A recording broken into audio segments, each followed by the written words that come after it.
Bonjour à tous et ravi de vous retrouver.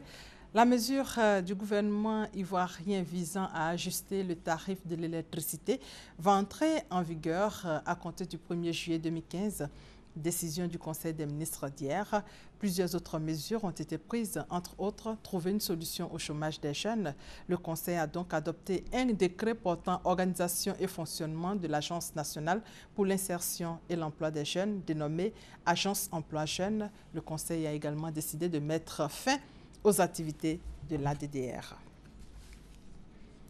Un cas de grippe aviaire confirmé à Bouaké. Information donnée par le ministre des Ressources halieutiques, Kobena Kwasi Adjoumani, profite pour mettre un accent particulier sur les mesures préventives. Le point avec Thomas Gessambi.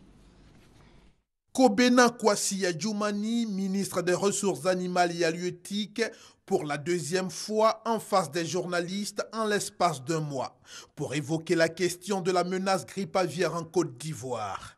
Transparence et obligation d'informer ont droit de citer. Le mois dernier, nous vous informions de la suspicion du virus de la grippe aviaire dans une basse-cour au quartier Concorde de Bouaké. Les prélèvements effectués, analysés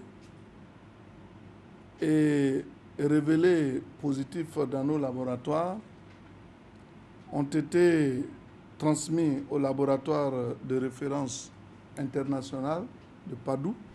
Les résultats donc de ce laboratoire confirment aujourd'hui que effectivement il y a la détection du virus responsable donc de la grippe aviaire hautement pathogène.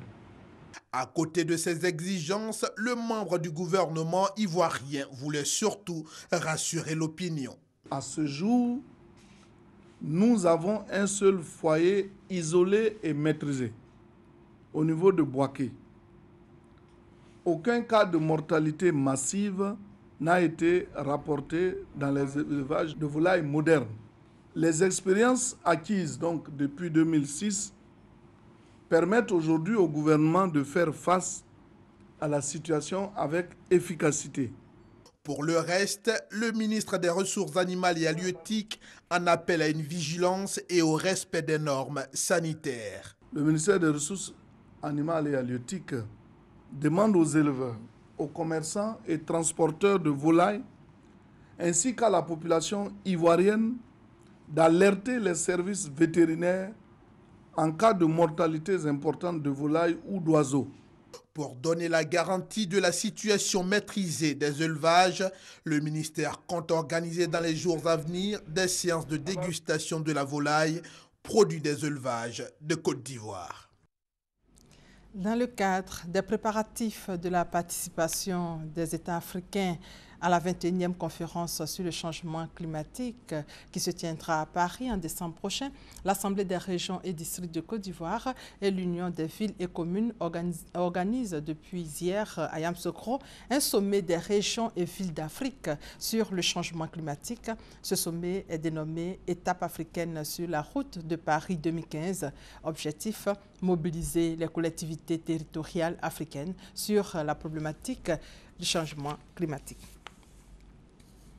Dans le domaine et hors de nos frontières, les autorités guinéennes ont décidé de placer 4 villages en quarantaine pendant 21 jours après la découverte de nouveaux cas d'Ebola dans le cadre d'une campagne visant à se débarrasser définitivement du virus de la fièvre hémorragique. Rappelons que l'épidémie a apparu l'an dernier en Guinée, en Sierra Leone et au Libéria. L'épidémie la plus meurtrière de l'histoire a fait plus de 11 000 morts.